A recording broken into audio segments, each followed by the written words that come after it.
नमस्कार, शाम के 7 बज चुके हैं। वक्त हो चला है सीधी बात का और मैं हूं आपके साथ मोनिका ग्रोवर। अब से सीधी बात आप शाम 5 बजे नहीं बल्कि शाम के 7 बजे देखेंगे, तो रोजाना इसी वक्त मेरे साथ जुड़ना ना भूलिएगा, क्योंकि सीधी बात में ना हम कोई लाग लपेट की बात करते हैं ना इधर उधर की बात करते हैं, सिर्फ सीधे सवाल होते हैं और होती है सीधी बात। और जब सीधी बात हम कर रहे हैं तो आज सीधी बात होगी बीएमसी चुनावों के मुद्दे पर, जिसको लेकर बीते समय हमने देखा किस तरीके से आरोप प्रत्यारोप की राजनीति तेज हुई। लेकिन आज जो हुआ है वो बीते 45 सालों में नहीं हुआ। 45 सालों के बाद भारतीय जनता पार्टी ने बीएमसी के चुनावों में वो कमाल कर दिखाया है जो इससे पहले इतिहास में नहीं हुआ। यानी कि इतिहास में अभी तक अगर आप देखेंगे तो मेयर भी नहीं बना मुंबई में, लेकिन अब मेयर भी बीजेपी का होगा। तो ये बड़ा फेरबदल देखा गया है। बहुमत मिली है भारतीय जनता पार्टी को, या फिर ये कहे कि महायुति को, क्योंकि भारतीय जनता पार्टी के साथ था शिंदे गुट की शिवसेना। तो वाकई में कमाल करके दिखाया गया है। और इस जीत के बाद किस तरीके से देवेंद्र फडणवीस ने अपनी खुशी का इजहार किया, क्योंकि बीजेपी दफ्तर में जश्न मनाया जा रहा है। जश्न के बाद कैसे उस जश्न के बीच देवेंद्र फडणवीस मुख्यमंत्री ने अपनी खुशी का इजहार किया है, सुनिए जरा।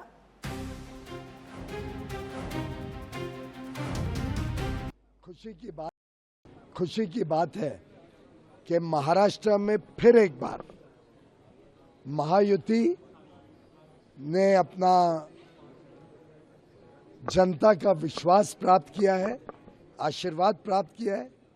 29 में से अभी तक के अनुमान के हिसाब से 24 कॉरपोरेशन में महायुति आगे है।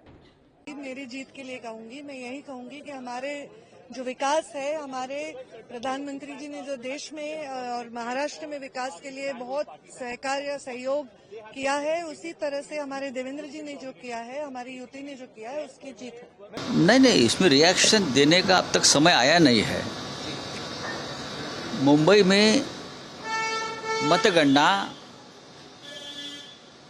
जिस तरह से शुरू है, पूरे निर्णय नतीजे आने के लिए रात के 12 बजेंगे, रात को 12 बजे। जो आंकड़े सामने आ रहे हैं वो झूठे हैं। अभी भी लगभग 100 प्रभागों का मतगणना शुरू नहीं हो गई है। देखिए, अब तक जो अपडेट मेरे पास आया है उसमें ऐसा है कि हमारी 5 जगह के ऊपर अल्हम्दुलिल्लाह, अल्लाह का शुक्र है कि हम विन हो चुके हैं मुंबई के अंदर, जिसमें 3 गोवंडी है, 2 अनुशक्ति नगर है, चीता कैंप वहां से, और आगे भी कुछ जगहों के ऊपर हम आगे चल रहे हैं। तो यकीन मानिए शाम तक हमको उम्मीद है कि इंशाल्लाह हमको और कामयाबी मिलेगी। देखिए, ये डेवलपमेंट विकास की जीत है। ये हमारे पार्टी के प्रेसिडेंट बैरिस्टर असदुद्दीन ओवैसी साहब ने जो मेहनत की और जो लोगों ने मजलिस की तरफ मोहब्बत दिखाई, ये उसका फल है कि आज लोगों को लग रहा है वाकई में एक शख्स है जो हमारे लिए हर मुद्दे के ऊपर लड़ता है। बीजेपी महायुति ने एक अच्छी जीत हासिल की है। देखिए, आज एक ऐतिहासिक जीत भारतीय जनता पार्टी के नेतृत्व में चलने वाली महायुति को न केवल बीएमसी में मिलती जा रही है, बल्कि बाकी के भी नगर पालिकाओं में बहुत बड़ी बढ़त भारतीय जनता पार्टी और महायुति को मिली है। और लगभग 29 कॉरपोरेशंस में से 25 से ऊपर कॉरपोरेशन में हमारी जीत होने जा रही है। इसका मतलब साफ है कि विधानसभा हो, उसके बाद नगर परिषद के चुनाव हो, या अब नगर पालिका के चुनाव हो, म से मराठी, म से महिला और म से मिशन और विशन के साथ मुंबई और महाराष्ट्र के लिए काम करने वाले प्रधानमंत्री नरेंद्र मोदी जी, देवेंद्र फडणवीस जी और हमारी महायुति के नेता एकनाथ शिंदे जी को महाराष्ट्र की जनता ने फिर से आशीर्वाद दिया है। तो आज ऐतिहासिक दिन महाराष्ट्र के लिए और ऐतिहासिक जीत महाराष्ट्र के लिए, या फिर ये कहें कि महाराष्ट्र की जनता के लिए, क्योंकि विकास के नाम पर यहां पर वोट हुआ। हालांकि विपक्ष कह रहा है ये सियासी चाल और सियासी रणनीति है जिसका असर देखने को मिला है। असलियत क्या है, इसी पर होगी आज सीधी बात। कई मेहमान हमारे साथ जुड़ेंगे, लेकिन उससे पहले आपके सामने वो सुलगते सवाल रखते हैं जिनके इर्द गिर्द आज हम करेंगे सीधी बात। सबसे पहला, विकास के वोट की जीत या फिर चुनावी रणनीति का नतीजा जो ये नतीजे, ये जो रिजल्ट्स सामने हैं, जिस तरह के आंकड़े सामने हैं। दूसरा सवाल, क्या बीजेपी शिंदे शिवसेना का गठबंधन शहरी वोट को बांटने में सफल रहा है कि शहरी वोट को बांटा जाए, अपने पाले में किया जाए? तीसरा प्रमुख सवाल, कांग्रेस महाअघाड़ी कमजोर हुआ या फिर बीएमसी स्तर पर सिमट गया विपक्ष, क्योंकि विपक्ष का कोई जादू यहां पर नहीं दिखा है। चौथा सवाल, क्या जीत से मुंबई की राजनीति में ट्रिपल इंजन की अवधारणा मजबूत हुई, क्योंकि मुंबई पर इस समय बीजेपी का कब्जा और मुंबई भगवा में हो गई है। पांचवा सवाल, चुनाव निष्पक्ष रहे या फिर आरोपों का प्रभाव रहा, यह भी वो प्रमुख सवाल है जिसके बारे में और जिससे जुड़ी आज होगी चर्चा। तो ये वो खास सवाल जो हम आपके समक्ष रख रहे हैं, इन्हीं से जुड़ी करेंगे आज हम सीधी बात। कई खास मेहमान हमारे साथ जुड़ेंगे जिनके साथ हम चर्चा करेंगे, कई सवाल होंगे जो उनसे पूछे जाएंगे। एक एक कर उन मेहमानों का परिचय भी हमारे साथ करा देते हैं और एक एक कर उनका परिचय हम आपके साथ करा देते हैं। हमारे साथ डॉक्टर पवन डोंगरे जी हैं, कांग्रेस के प्रवक्ता हैं। राकेश सिंह परमार जी वरिष्ठ पत्रकार के तौर पर हमारे साथ हैं और कुछ ही देर में आप टीवी स्क्रीन पर देखेंगे वसीम खान जी को, जो कि प्रवक्ता हैं भारतीय जनता पार्टी के, जल्द हमारे साथ जुड़ेंगे। और शिवसेना यूबीटी गुट से हमारे साथ जुड़ेंगे सैयद आमिर जी, प्रवक्ता हैं, वो भी जल्द आप उन्हें टीवी स्क्रीन पर देखेंगे। लेकिन सबसे पहले शुरुआत राकेश सिंह परमार जी से करते हुए। राकेश जी, आंकड़े हमारे सामने हैं और यकीनन आपने आंकड़ों का अच्छी तरीके से विश्लेषण भी किया होगा। आपकी नज़र में क्या कहते हैं ये आंकड़े, क्योंकि 45 सालों में जो नहीं हुआ, बीजेपी ने 45 सालों बाद इस साल 2026 में वो कर दिखाया है। मोनिका, आपको और आपके सभी दर्शकों को मेरा प्रणाम। देखिए, महाराष्ट्र में अब की बार बड़ा स्पष्ट था कि मतदाता एकदम फोकस था, जिनको वोट लेना था वही भी जरा फुल स्क्रीन साथ साथ डिसाइड नहीं कर। जी जी, बोलिए बोलिए राकेश। आवाज साफ नहीं आ रही मेरा? हाँ जी, बिल्कुल क्लियर आवाज आ रही है, आप बोलिए राकेश जी। हाँ मोनिका, मैं कह रहा था कि मतदाता तो बड़ा स्पष्ट था कि मुझे मतदान कहाँ देना है, जिनको मतदान लेना था वही स्पष्ट नहीं थे। ऐसी ऐसी एक्सपेरिमेंट हुई है अब की बार महाराष्ट्र में। कहीं कहीं भारतीय जनता पार्टी एमआईएम के साथ चुनाव लड़ी है, शरद जी चाचा भतीजा दोनों साथ लड़े हैं। मतलब ऐसी ऐसी गठबंधन हुई जो बीइंग ए मतदाता, अगर मैं महाराष्ट्र का वोटर होता मैं कंफ्यूज हो जाता कि मैं वोट देने जाऊं भी कि ना जाऊं। यह स्थिति बड़ी मतलब असमंजस वाली थी। केन केन प्रकेन लोगों को सारा रणनीति धराशायी कर देने के पर आमादा थे। लेकिन यह जो जीत हुआ है वो हुआ है स्पष्ट सोच का, स्पष्ट काम करने का। नेगेटिव कैंपेन की हार हुई है, जहां लोग या राजनीतिक दल के लोग कि बुर्का वाली बनेगी मेयर, कि भगवा वाला बनेगा मेयर, कि मराठी बनेगा मेयर, कि बिहारी बनेगा मेयर, इन्हीं सब पर उनका फोकस था। जबकि भारतीय जनता पार्टी ने अपने पूरे चुनाव कैंपेन में कहीं नहीं कहा था कि मेरा मेयर कौन बनेगा। उसने बोला था कि महाराष्ट्र का विकास, महाराष्ट्र के निचले स्तर पर काम और सबका विकास सबका विश्वास के सहारे हम चुनाव लड़ रहे हैं।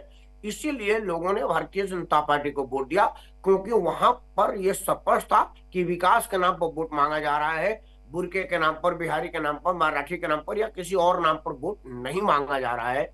और आज के तारीख में भारतीय जनता पार्टी के विचार को, भारतीय जनता पार्टी के कमिटमेंट को पूरा होने की गारंटी मानी जा रही है। इसलिए लोगों को लगा कि भाई महाराष्ट्र में विकास भारतीय जनता पार्टी करेगी अगर वो कहेगी तो। और एक चीज बड़ा स्पष्ट हो गया कि शिवसेना अब महाराष्ट्र में कहीं नहीं रही है। दहाई की आंकड़ा भी कहीं पूरे महाराष्ट्र में नहीं लेके आई है, सिवाय मुंबई का।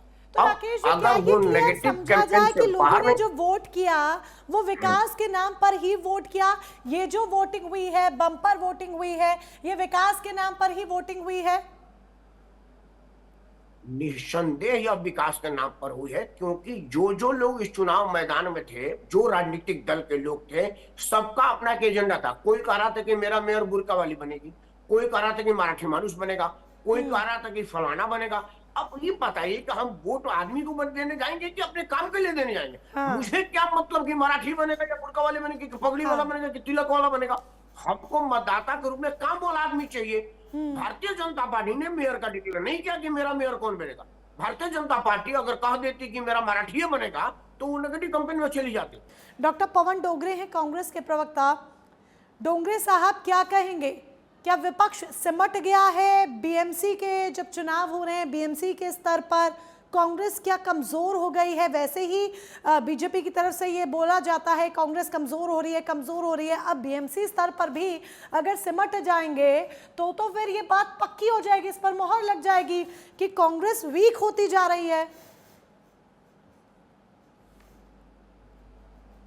मोनिका जी, कांग्रेस पार्टी देखिए ये कभी भी साफ सुथरा नीट और क्लीन इलेक्शन हमेशा लड़ती है।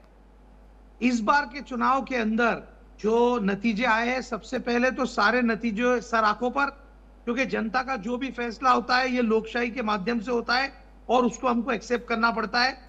जनता के वोट के बीच में और हमारी जीत हार के बीच में कई यंत्रणा है, कई ताकतें हैं और उन ताकतों का प्रयोग बीजेपी करने में बहुत अच्छे से सफल रही है।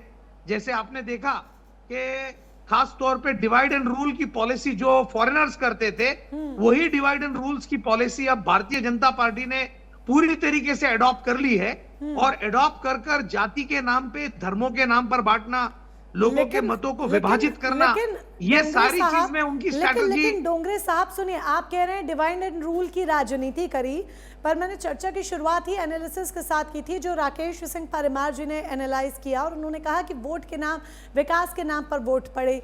और ये हमने देखा भी कि देखिए जो मराठी लैंग्वेज को जोड़ना हो या फिर जातियों की बात करना हो, ये बीएमसी के चुनावों में नहीं दिखा। विकास के नाम का डंका बजा, जो प्रोजेक्ट्स थे उन प्रोजेक्ट्स को गिनाया गया, विकास की बात की गई। तो फिर इसमें आप कैसे कह रहे हैं कि जाति के नाम पर डिवाइड एंड रूल किया है भारतीय जनता पार्टी ने? मोनिका जी, विकास कौन सा? 8 दिन में एक बार पानी आने को आप विकास कहते हैं? मैं छत्रपति संभाजी नगर औरंगाबाद से बिलोंग करता हूं। हमारे पास पिछले 10 सालों से, 15 सालों से हमारी जनता को 8 दिन में एक बार पानी मिलता है। क्या ये विकास है? हमारे पास में जो रास्ते जो हमारी महानगर पालिका ने बनाए थे वो पूरे रास्ते डबल से खोद दिए गए।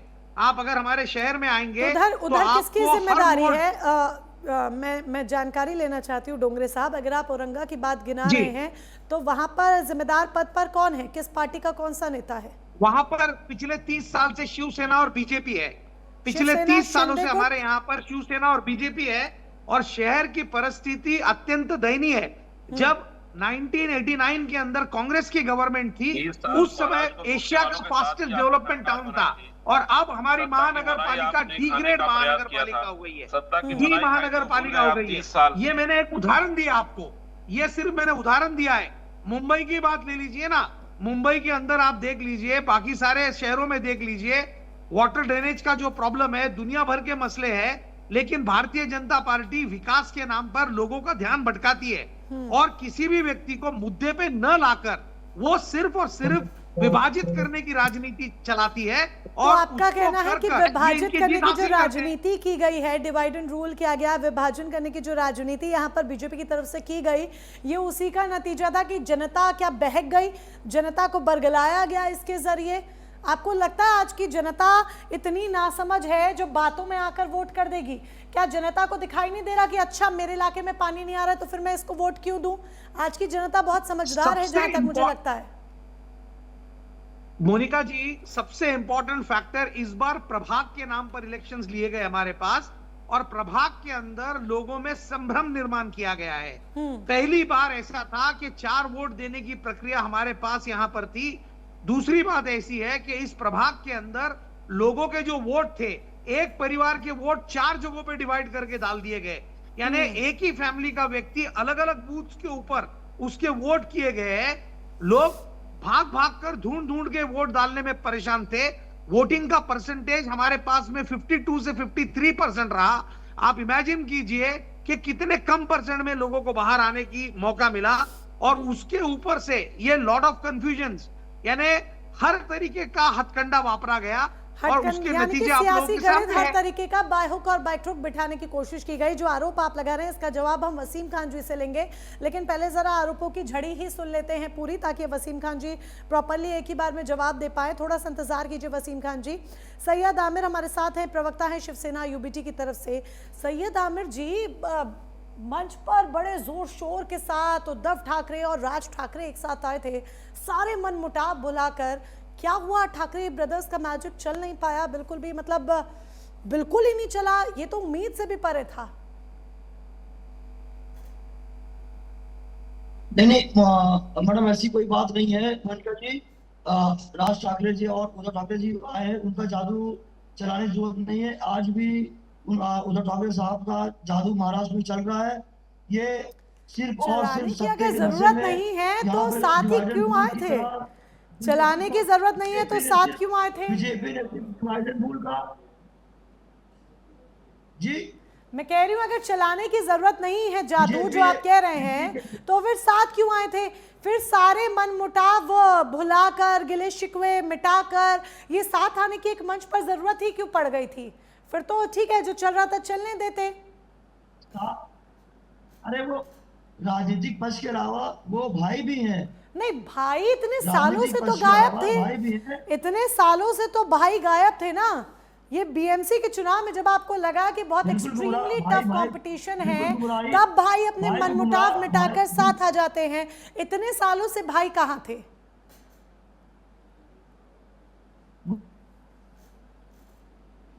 सैयद आमिर, है क्योंकि बीजेपी जो है पार्टी तोड़ने के लिए किसी को बहुत इसमें बहुत आगे है।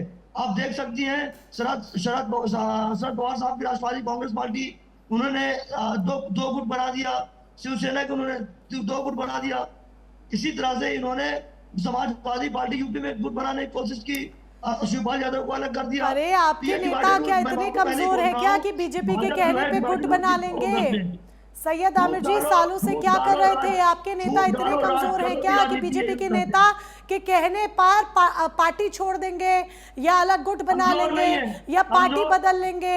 मतलब इतने कमजोर हैं क्या? बच्चे हैं क्या? सालों से राजनीति में क्या कर रहे थे कि एक बीजेपी नेता आएंगे कोई दिग्गज और उन्हें बरगलाएंगे और वो बहकावे में आ जाएंगे? कमजोर नहीं है वो, इतने मजबूत है कि इनको डरा कर सत्ते के नशे में डरा कर ये कैसे करके जितने भाजपा में जो है, भाजपा में जो भी आप देख सकती हैं कि जो 80% लीडरशिप है वो कांग्रेस से या बाहर दूसरी अदर पार्टियों से आए हुए ही लोग हैं। देवेंद्र फडणवीस के बारे में कोई मुझे जरा बता दे कि पहले किस पार्टी में थे? ये अपना मुरली मनोहर जोशी साहब, सैयद आमिर जी, मुझे नॉलेज नहीं है देवेंद्र फडणवीस पहले कांग्रेस में थे क्या? मुझे नॉलेज नहीं है। देवेंद्र फडणवीस पहले कांग्रेस में थे क्या? देवेंद्र फडणवीस पहले उद्धव ठाकरे की पार्टी में थे क्या?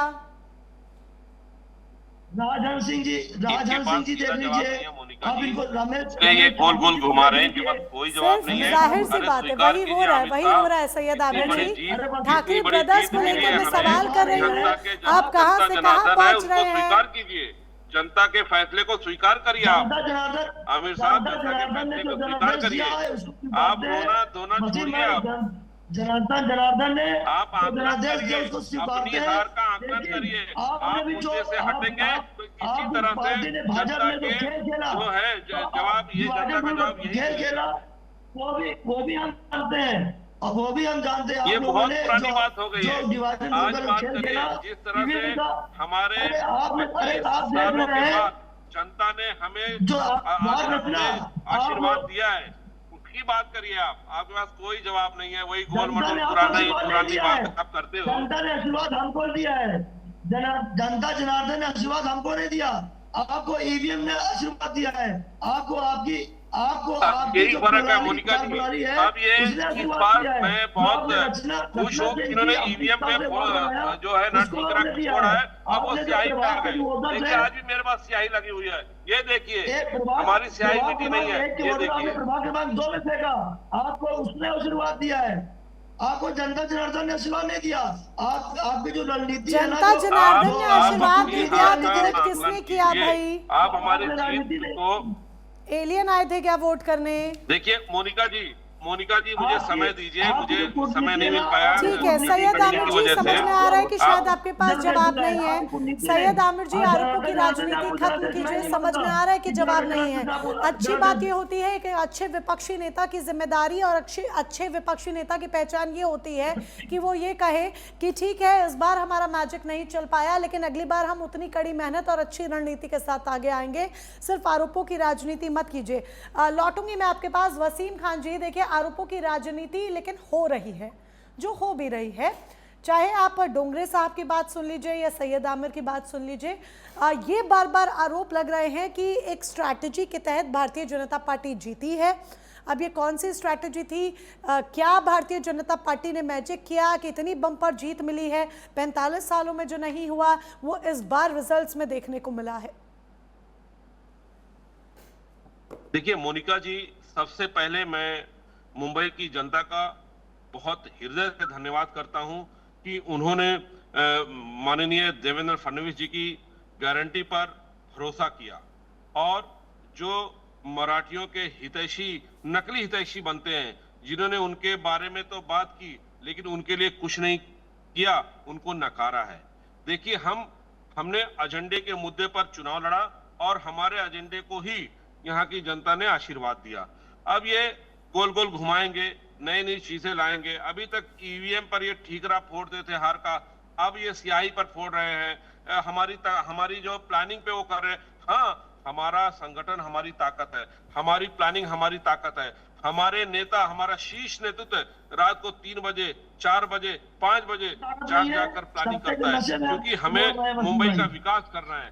हमें मुंबई को इसी तरह से जो माननीय देवेंद्र फडणवीस जी ने जो संकल्प लिया है। लेकिन वसीम खान जी, एक सवाल का जवाब मैं भी लेना चाहूंगी। वसीम खान जी, अगर आप कह रहे हैं कि ठीक है ये आपके दिग्गज नेताओं का जादू था, ये विकास का जादू था जो आप लोगों की तरफ से चला, जनता ने आपको बम्पर वोटिंग दी, लेकिन एक सवाल मेरा आपसे है जो डोंगरे साहब ने उठाया था, डॉक्टर पवन डोंगरे ने, उन्होंने औरंगाबाद का जिक्र किया, उन्होंने मुंबई का जिक्र किया, उन्होंने पानी की समस्या उठाई, तो ये इतनी सारी समस्याएं, इनका सुधार क्यों नहीं हो रहा है? देखिए मैडम, इन्होंने 25 सालों का उनका गुनाह बताया, बराबर, लेकिन ये नहीं बताया कि उन्हीं के साथ ये क्यों महाराष्ट्र की सत्ता में बैठ गए थे, क्यों उन्होंने उनके साथ मलाई खाई थी जब वो लोग इतने करप्ट हैं, जिनके हाथ में सत्ता थी। कौन थे जिनके हाथ में सत्ता थी? 25 साल कौन काबिल था? उन्हीं के साथ आप सत्ते में बैठ गए, सत्ता की मलाई खाए। तब तो आपने सुधार नहीं किया। 30 साल से आपकी देवेंद्र जी सरकार के है। कामों को देखिए, और आप मुंबई और महाराष्ट्र के कामों को देखिए, अटल सेतु देखिए, कोस्टल रोड देखिए, बच्चों को एजुकेशन नहीं दे रहे आप, गवर्नमेंट ने प्राइवेटाइजेशन कर दिया, आपने नौकरियों को प्राइवेटाइजेशन कर दिया, कौन सा काम किया आपने? आप मुझे बताइए, रस्तों में हजारों करोड़ रुपए का घोल किया है डोंगरे साहब, समृद्धि महामार्ग में, आज गड्ढे पड़ गए। आप किस बात कर रहे हैं विकास की? बार चुनाव में आप मुझे बताइए, औरंगाबाद शहर को समीक्षा 8 दिन में एक बार पानी आ रहा है, ये ब्लेम करना छोड़िए। 8 दिन में एक जनता बार हमारे कामों पर मोहर तरस रही है लगाती है, जनता हमारे विकास के एजेंडे अरे को जो पसंद धर्म करती है हमने और 11 साल में हम बांधा, जनता के आपकी हितों सरकार के 30 लिए साल ही से यहाँ लड़ते पे हैं। 30 साल में आप हमको पानी नहीं पिला सके। 30 साल से आपकी गवर्नमेंट है, बीजेपी की सरकार है हमारे यहाँ पे, महानगर पालिका में शिवसेना और बीजेपी की सरकार है, आपने कुछ नहीं किया जनता के लिए। आप एक-एक करके बोलेंगे तो शायद बात अच्छी तरीके से समझ में आएगी। ऐसे सिर्फ बहसबाजी होगी, ऐसे सिर्फ बहसबाजी होगी, एक-एक करके बोलेंगे तो बात अच्छी तरीके से समझ में आ पाएगी। ऐसे सिर्फ खिचड़ी पकती है और कुछ नहीं है। मोनिका जी, ये इनको डॉक्टर साहब हो या सैयद भाई हो, इनको सच सुनने की आदत नहीं है। ये हार पचा नहीं पा रहे हैं। हमेशा हमारी जीत जो हुई है उसमें इनको खामियां नजर आ रही है। बोलने के लिए फेमस है। चलिए ठीक, इस चर्चा को इस चर्चा को आगे बढ़ाएंगे। सच और झूठ के बीच कहीं ना कहीं ये जो पूरा चुनावी खेल है और ये जो जीत है वो यहाँ पर फंसी हुई नजर आ रही है, क्योंकि विपक्ष कह रहा है कि खेल किया गया है, रणनीति बाकायदा एक अख्तियार की गई है, तो पक्ष की तरफ से ये बार बार कहा जा रहा है कि विकास की ये जीत है, विकास के नाम पर जनता ने वोट किया है। क्या सच है, क्या झूठ है? इस बम्पर जीत का जो फायदा है, उसका जो श्रेय है वो किसको जाता है? अब मेयर कौन बनेगा, कौन से नाम हैं जो लिस्ट में आगे चल रहे हैं, इन तमाम बातों पर होगी चर्चा। लेकिन उससे पहले वक्त एक छोटे से ब्रेक का।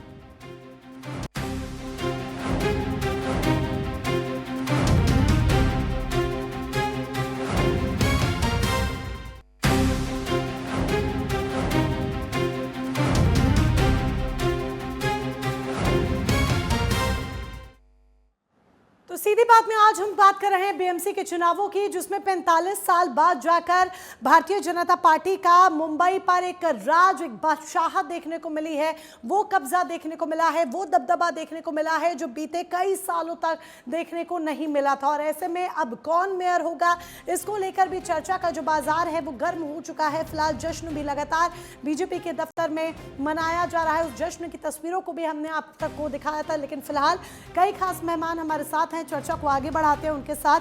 वसीम खान हमारे साथ भारतीय जनता पार्टी के प्रवक्ता हैं, डॉक्टर पवन डोंगरे हमारे साथ कांग्रेस के प्रवक्ता हैं, सैयद आमिर शिवसेना यूबीटी गुट से हमारे साथ है प्रवक्ता, राकेश सिंह परिमार जी वरिष्ठ पत्रकार के तौर पर हमारे साथ इस चर्चा का हिस्सा हैं। वसीम खान जी, ये जो श्रेय जाता है, आप बेशक इसे विकास की जीत कह रहे हैं, पर क्या इसमें उस बजट को श्रेय ना दिया जाए जो बड़े बड़े बजट्स विकास के नाम पर महानगर पालिका की तरफ से तय किए गए और उस पर जो कंट्रोल था वो सीधे सरकार का ही था। यही एक बड़ी वजह भी रही कि अब ट्रिपल इंजन की जो अवधारणा है या फिर ट्रिपल इंजन की जो सरकार है वो फॉर्मूला भी स्ट्रॉन्ग हुआ है।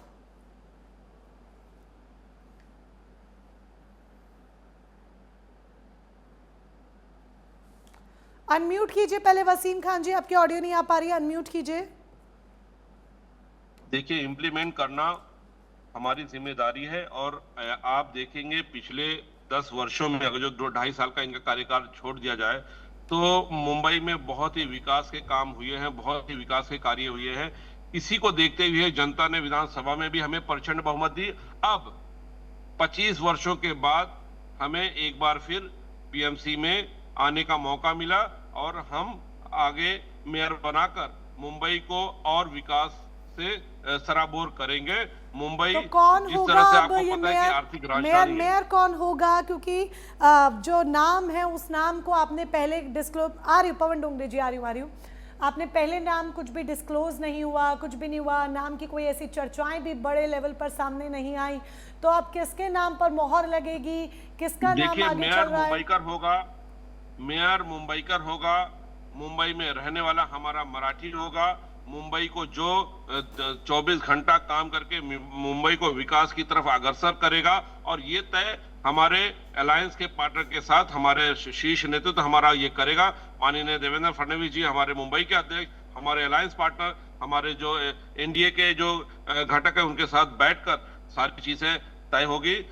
मोनिका जी, आज हमें जश्न मनाने दीजिए, 1-2 दिन का हमें समय दीजिए, आपके सामने खुद नाम आएगा और वो ऐसा नाम होगा जो सक्षम होगा, जो मुंबई के हितों के लिए होगा। क्योंकि आपको पता है हमारे लिए सत्ता जो है या हमारे लिए कोई भी जिम्मेदारी है वो हम उसको एक जुनून के साथ काम करते हैं। माननीय देवेंद्र फडणवीस जी के हाथों में अभी आपका ये कहना है कि अभी जश्न मनाने दीजिए, जश्न के बाद नाम जो है वो सामने आएगा, उन्होंने काम किया। ठीक है, जश्न के बाद नाम सामने आएगा। आज चलिए आप जश्न बनाइए, मिठाइयाँ खाइए, आतिशबाजी कीजिए। डॉक्टर पवन डोंगरे साहब कुछ कहना चाह रहे थे।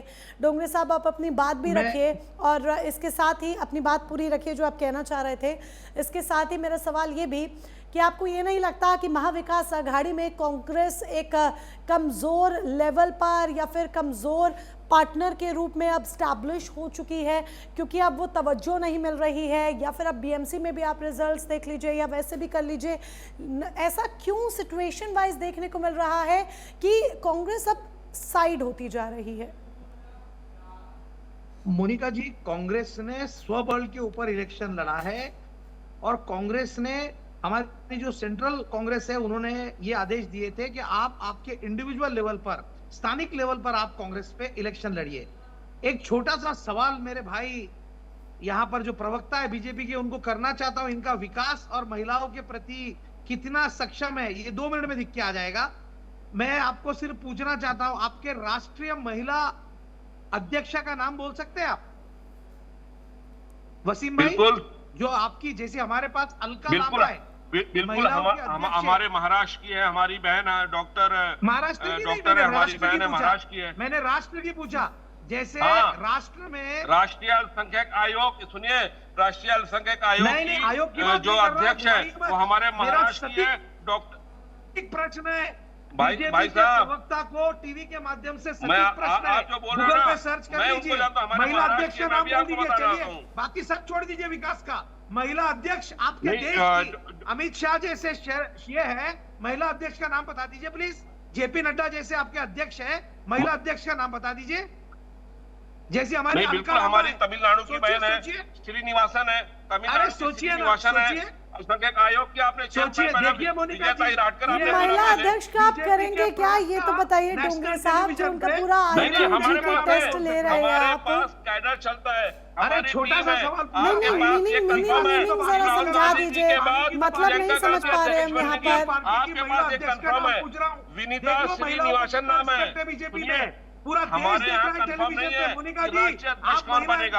आप क्या तो ये कंफर्म है कि राहुल गांधी जी के बाद प्रियंका गांधी बनेंगी, प्रियंका गांधी के बाद उनका बेटा कांग्रेस को छोड़िए वसीम खान जी, कांग्रेस को छोड़िए, प्रियंका गांधी का बेटा बनेगा नहीं बनेगा, क्या करेगा वो छोड़िए ना, वो जो सवाल आपसे कर रहे हैं जवाब दे दीजिए। पर डोंगरे साहब मुझे ये तो बताइए, ये उनका IQ लेवल का टेस्ट क्यों ले रहे हैं आप?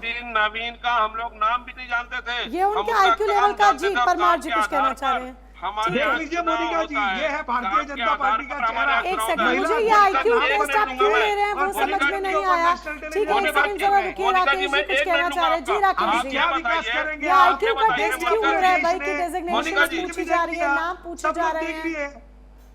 मोनिका जी मैं 1 मिनट लूंगा, डोंगरे साहब मैं राकेश जी अनम्यूट कीजिए पहले।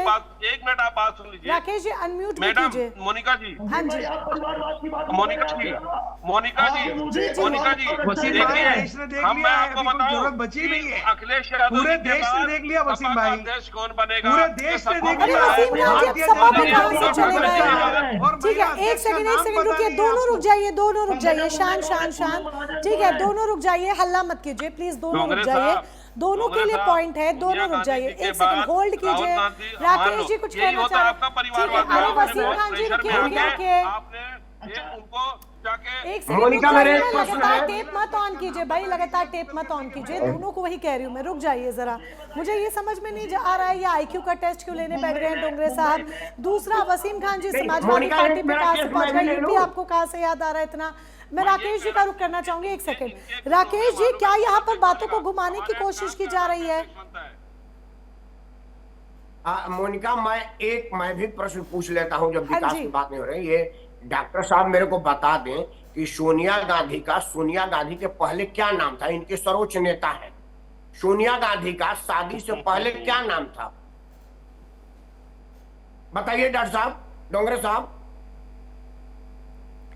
डोंगरे साहब की अनम्यूट करिए, अनम्यूट कीजिए डोंगरे अनम्यूट साहब। करें, डॉक्टर साहब सुनाई नहीं दे रहा। डोंगरे साहब अनम्यूट कर लीजिए, ऑडियो नहीं आ रही अब। जवाब देने के नाम पे वो अनम्यूट नहीं कर रहे हैं। होता क्या है ना एक तो होता क्या है ना कि जब आपके पास कहने के लिए कुछ नहीं रहेगा ना, आप क्विज खेलेंगे। महाराष्ट्र की जो जनता है ना, वो इसलिए वोट नहीं दिया था कि महिला आयोग के अध्यक्ष कौन है। महाराष्ट्र की जनता ने साहब अनम्यूट कीजिए पहले अपने आप को। पत्रकार है, आपके ऊपर ये सब शोभा नहीं देता है, आप एक पत्रकार है, आपके ऊपर ये सब शोभा नहीं देता है। आप बताइए स्मृति ईरानी का नाम क्या था शादी के पहले? मुझे ये समझ में आ रहा है कि जब हम BMC की बात कर रहे हैं तो यहाँ पर ये नामों का खेल क्यों शुरू हो गया है? मुद्दे की, अरे भैया सुनो मेरी बात, मैं पत्रकार की बात आगे प्लानिंग है, मैं वही मुद्दे की बात, मैंने भी यही कहा कि मुद्दे पे आइए। डोंगरे साहब अपने आप को अनम्यूट करना ही नहीं चाहते क्योंकि बार बार उनको कहा जा रहा है कि अनम्यूट कर लीजिए।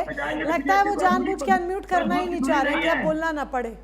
अरे भाई आमिर साहब मेरी बात सुनो, आमिर साहब मेरी बात सुनो। मैंने क्या कहा, मैंने यही कहा कि महाराष्ट्र की जो जनता है वो इस बात पर वोट नहीं दी कि महिला आयोग का अध्यक्ष कौन है, सोनिया गांधी का नाम क्या है। महाराष्ट्र की जनता ने महिला अध्यक्ष का नाम नहीं पूछा है साहब।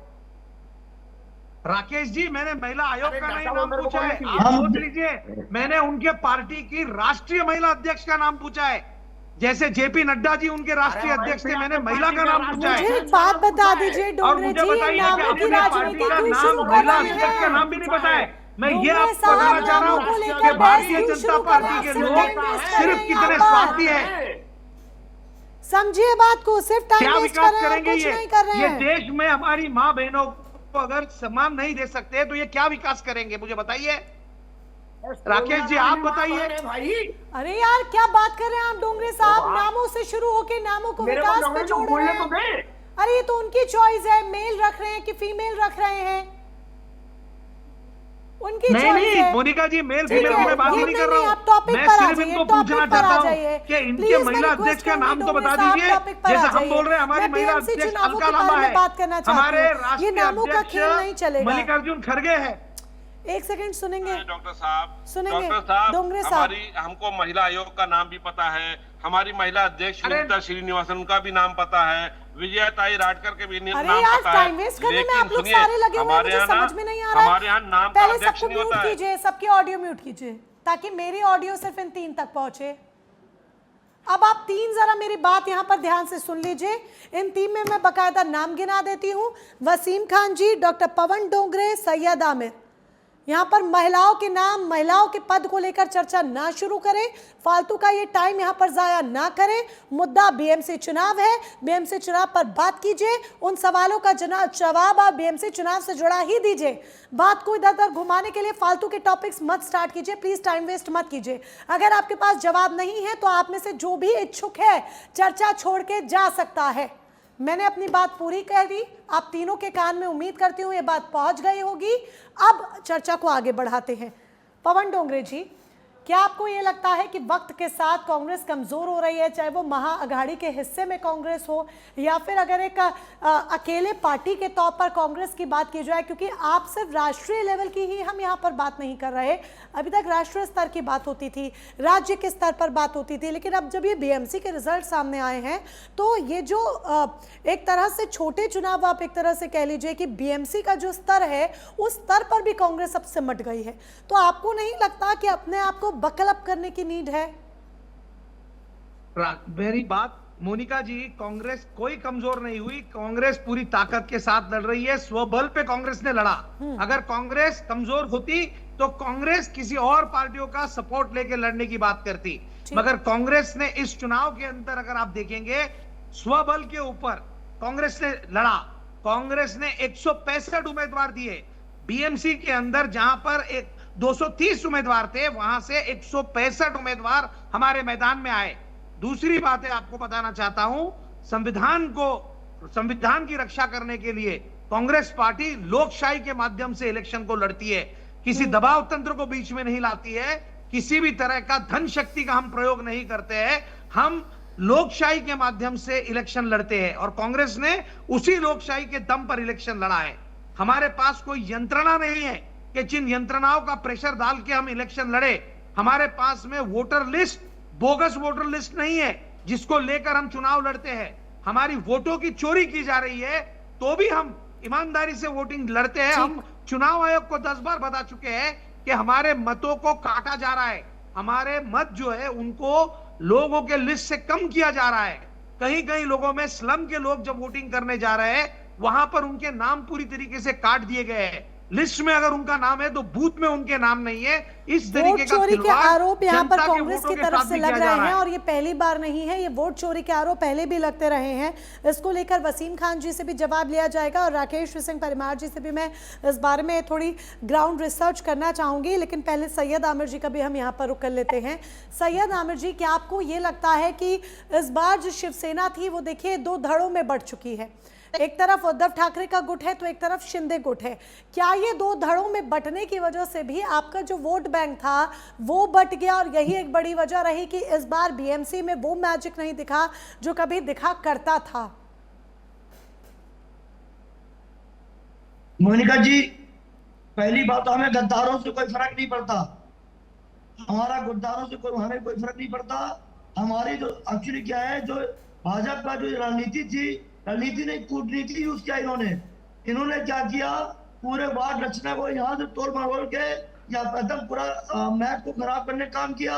वोटर जगह जगह 45% वोटिंग हुई है। एक ग्राउंड लेवल का चुनाव है, वोटर परेशान होता रहा। प्रभाग 1 का वोटर प्रभाग 2 में पड़ा हुआ है, प्रभाग 10 में पड़ा हुआ है। इस तरह से वोटर तोड़े गए हैं और इन्होंने क्या सिर्फ और वोट जो कराया गया है ग्राउंड लेवल पे भी इतना, कभी लोकसभा विधानसभा हुए हैं कभी तभी भी इतनी कम वोटिंग नहीं हुई। ये ग्राउंड लेवल चुनाव है। 60-70%, 65%, 60% वोटिंग होना चाहिए, तो 45% वोटिंग हो रही है। वोटिंग परसेंटेज पर आपको शक है? वोट नहीं कर पाया है। और तो आपको लगता है कि जनता वोट कर ही नहीं पाई? ये खेल इस तरीके का हुआ कि जनता वोट ही नहीं कर पाई? मोनिका जी, हाँ, मोनिका जी, इस बार मोर देन 55% वोटिंग हुई, जिसके लिए हम जनता का धन्यवाद करते हैं। इलेक्शन कमीशन ने जो मुहिम चलाई, जो अवेयरनेस चलाया, उसकी वजह से बीएमसी में निकाय चुनाव है, स्थानिक चुनाव है, उसमें 55% वोटिंग बहुत बड़ा परसेंटेज माना जाएगा। इस बार लगभग 5% ज्यादा वोट पोल हुए।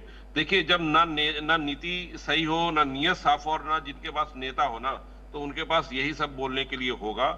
आप ये देखिए, लेकिन वसीम खान जी, जिस तरीके के जो आंकड़े सामने आ रहे हैं, वसीम खान जी सुनिए, जो आंकड़े सामने आ रहे हैं, क्या अब हम ये समझें कि महायुति की जो मंशा है या महायुति का जो मोटिव है बस यही है कि महाराष्ट्र में अगर किसी का जलवा हो तो महायुति का ही जलवा हो, और लोगों के लिए हम एक कंपलसरी नीड बन जाए, महाआघाड़ी हट जाए, अगर जनता को कुछ दिखाई दिए तो सिर्फ और सिर्फ महायुति ही दिखाई दे?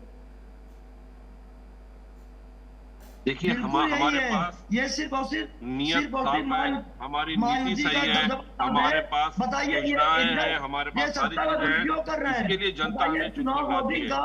हर मामले में महाराष्ट्र को अगर जो कोई विकास की मुख्य धारा से किसी ने तेजी से आकर्षण जोड़ा है, हमारे लिए देवेंद्र फडणवीस ने जोड़ा है। हमारे पास डोंगरे साहब और सैयद आमिर कुछ कह रहे हैं। आप यहाँ पर अगर आप यहाँ पर वसीम खान जी का नेतृत्व गिना रहे हैं तो बेटर होगा कि जो आरोप लग रहे हैं आप उनका जवाब दीजिए, क्योंकि नेतृत्व में कौन है वो तो हम भी जानते हैं। तो सैयद आमिर जो आरोप लगा रहे हैं अगर वोटिंग परसेंटेज को लेकर, वोटिंग को लेकर, तो जरा उसको क्लैरिफाई कीजिए ना। लाडली बहन योजना लाडली बहन योजना का पैसा समय से पहले पहुंच जाता है, एंड मोमेंट पर लाडली बहन योजना का पैसा आप भेजते हैं खातों में, सैयद आमिर कह रहे हैं। तो क्या ये सियासी खेल नहीं हुआ? आ रही हूँ डोंगरे जी, आपके पास भी आ रही हूँ, पहले उनका जरा वेरीफाई करा दें स्टेटमेंट। ये इलेक्शन नहीं लड़ रहा है, ये लोकतंत्र की हत्या कर रहे हैं। ठीक है, ठीक है। सैयद आमिर आपका सवाल सुना, सैयद आमिर आपका सवाल सुना, अभी सवाल का जवाब देते हैं वसीम खान जी। वसीम खान जी, इसी सवाल का जवाब दीजिए कि लाडली बहन योजना का पैसा एंड वक्त पर ही खातों में जाता है, लोकतंत्र की हत्या हो रही है, और ये पहला आरोप नहीं है या पहली बार नहीं लगा है, बार बार लगता है। तो इसी का जवाब दीजिए। नेतृत्व क्षमता हम भी जानते हैं, अलग बताइए। देखिए, लोकतंत्र के ऊपर सवाल उठाना ये इनकी आदत बन चुकी है। जनता के आशीर्वाद को ये लोकतंत्र पे का मजाक नहीं बना रहे हैं, ये लोकतंत्र के ऊपर सिर्फ उंगली नहीं उठा रहे हैं, ये यहाँ की लाखों करोड़ों जनता के ऊपर प्रश्न चिन्ह लगा रहे हैं, जिन्होंने हमको आशीर्वाद दिया। जनता ने हमें आशीर्वाद किस बिना पे दिया? जनता को पता है कि यहाँ पे विकास के कितने कार्य हुए। हमने कोस्टल रोड बनाया, हमने अपनी बहनों को सक्षम बनाया, समृद्ध बनाया।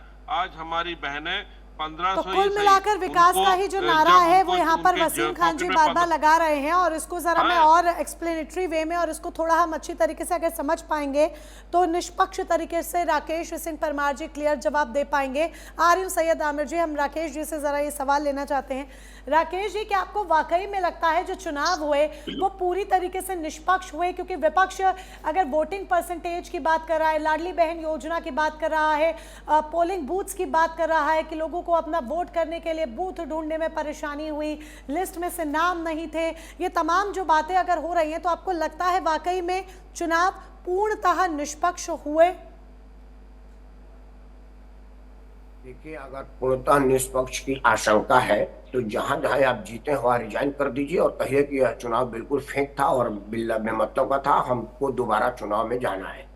लेकिन यह कभी नहीं चलेगा कि जहां आप जीते हैं वहां तो फेयर था, जहां आप हारे हैं वहां गड़बड़ था, और इसी वजह से आप गड़बड़ी के शिकार हो रहे हैं। पहली बात।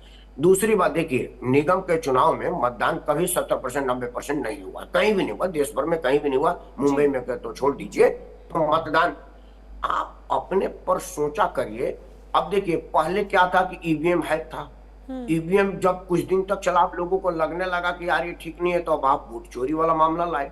अब स्याही चोरी का भी मामला आया, इससे लोग हंसते हैं। हम लोग टीवी डिबेट में, मैं एक जगह 1:30 बजे बैठा हुआ था, तो सारे वरिष्ठ पत्रकारों का पहले था, क्योंकि आज तो सब लोग हंसने लगे, बोला यार अब स्याही पर भी आ गया मामला। नहीं हुआ क्या है आप पहले जान लीजिए। ये अमीर भाई की बात बताता हूँ। बाला साहब ठाकरे की राजनीतिक पार्टी कोई राजनीतिक गठबंधन संगठन नहीं है। बाला साहब कहते थे कि हम कोई लोकशाही नहीं चलाते, हमको जिस आदमी को भरोसा लगेगा, जो मेरे को लगेगा कि मेरा आदमी है, उसी को पार्टी को टिकट दूंगा। और वो कांग्रेस के पीछे में क्या मत रखते थे मैं वो चर्चा नहीं कर रहा हूँ, वो उचित भी नहीं है। लेकिन क्या हुआ कि बाला साहब ठाकरे के बेटे ने वो तमाम काम किया जो बाला साहब ठाकरे का आत्मा को गंवारा नहीं था, उनका वहां से आत्मा कलप रहा होगा। और जो मुंबईकर है, जो मुंबई के लोग हैं जिन्होंने बाला साहब ठाकरे का वो रुतबा देखा है, जो लहर देखा है, उनको लगा कि यार ये कहाँ का आदमी आ गया। हालांकि अंत तक राज ठाकरे ने रैली में कहा, बाला साहब ठाकरे के नारा को दोहराया कि उठाओ लूंगी बजाओ पूंगी। लेकिन तब तक आप बहुत देर हो चुकी थी, क्योंकि तब तक लूंगी उठा के पूंगी बजाना वाला बात नहीं हुआ था। आप बेलगाम बात के लिए मशहूर हैं, अब वो चल नहीं रहा है। बाला साहब ठाकरे के जमाने में चल रहा था क्योंकि उसके संचार क्रांति नहीं आई थी, तो माइक में और माउथ मीडिया में जहां तक जा रहा। आज तो सोशल मीडिया में बलिया में आ रहा है कि राज ठाकरे ने बोला है कि उठाओ लूंगी बजाओ पूंगी। आज स्थिति यह है कि एक आईपीएस अफसर जो कर्नाटक कैडर का एसएसपी था और यूपीएससी की परीक्षा क्रैक किया है, आईआईटी से बीटेक है और आईआईएम का पढ़ा हुआ है, उसको राज ठाकरे में एक रसमलाई आया था। वो अन्ना मलाई को आप इस तरह से एक आदमी को अपमानित करेंगे, तौकीन करेंगे, तो कितना % वोट आपके पास है? मराठी लोगों को आपने, मुंबई में कितने मराठी हैं जोड़ लीजिए, आप जनगणना करा लीजिए कि मुंबई महानगर पालिका के मतदान सूची में कितने मराठी है। एक मराठी तो आपने रहने किसी को नहीं दिया, क्योंकि ना तो आपके वजह से कोई व्यवस्था मिला किसी को, ना ही वहां पर रोजगार किसी को मिला। आप काम करेंगे नहीं, आप लापरवाह आदमी है। अगर आप खुद काम करते तो बलिया, गाजीपुर, आजमगढ़ बाहर से लोग आकर के मुंबई में काम नहीं करते। मुंबई में आप इसलिए बाहर के लोग किए क्योंकि आपने काम नहीं किया। आप जहां गए वहां पर बवाल खड़ा किया, इसलिए बाहर के लोग आए। और जब बाहर के लोग आए तो अपना मतदान बनाए, और जब मतदान बनाए तो वो डरे और डर करके संगठित होकर के मतदान दिया। 12 सीट मुंबई में विधायक की है और 8 पूर्वांचली जीतते हैं। क्यों? क्योंकि उनको इस बात का डर है कि आप मारेंगे। और जानते हो क्यों उनको मारते हैं? मैं खूब बढ़िया से बता देता हूँ। वो आम आदमी को नहीं मारते, 5 आदमी मार खाने वाला होता है और 5 आदमी मारने वाला होता है और 5 आदमी उसका वीडियो बनाने वाला होता है, और वो जाकर के चैनलों को दी जाती है और चलाई जाती है। जो आप देखिएगा, मार खाने वाला आदमी वही है, मारने वाला ना तो मराठी मारने वाला है, ना ही मराठी दौड़ा करके पीटने वाला है। वो इसलिए कि मराठियों को बताया गया कि हम आपके नाम पर पूर्वांचल के लोगों को मार रहे हैं। राज ठाकरे का सबसे दुश्मन जो उनका अकाउंट देखता है, गुप्ता जी छपरा का है। राज ठाकरे का जो राजनीतिक सलाहकार है, पांडे सुल्तानपुर का है। राज ठाकरे का जो प्राइवेट सेक्रेटरी है वो बलिया का है। राज ठाकरे का जो सबसे भरोसेमंद रसोईया है जो खाना में जहर डाल सकता है वो छपरा का है। राज ठाकरे के इर्द गिर्द जितने भरोसेमंद लोग हैं वो एक भी मराठी नहीं है। आपको अपने किचन में मराठी नहीं चाहिए, अपने कैबिनेट में मराठी नहीं चाहिए, और वोट मराठियों को चाहिए। लोग जानते नहीं है, पूछते नहीं कि गुप्ता कहाँ का क्या किल है। कितना भी कुछ भी बातों में किसी को घुमाने की कोशिश कर लीजिए, जनता सच्चाई जानती है और जनता सब कुछ देख रही है। और ये मैं पहले भी कह चुकी हूँ कि आज की जनता समझदार है, आज की जनता स्मार्ट है, क्योंकि ये डिजिटल युग है और ऐसे में बहुत इजीली जनता को बहुत जल्दी जल्दी चीजें समझ में आती हैं। फिलहाल आप सभी खास मेहमान हमारे साथ जुड़े, इस चर्चा का हिस्सा बने, अपने अपना पक्ष रखा, उसके लिए बहुत बहुत धन्यवाद आपका। तो मुंबई की सत्ता में देखा जाए तो एक बड़ा उलटफेर हो गया है। बीएमसी चुनावों में बीजेपी ने इस बार कमल खिलाकर कमाल कर दिया है। अब मेयर कौन होगा इस पर अभी सस्पेंस बरकरार है, जल्द ही वो नाम भी सामने आ जाएगा। फिलहाल सीधी बात में मेरे साथ बस इतना ही। नमस्कार।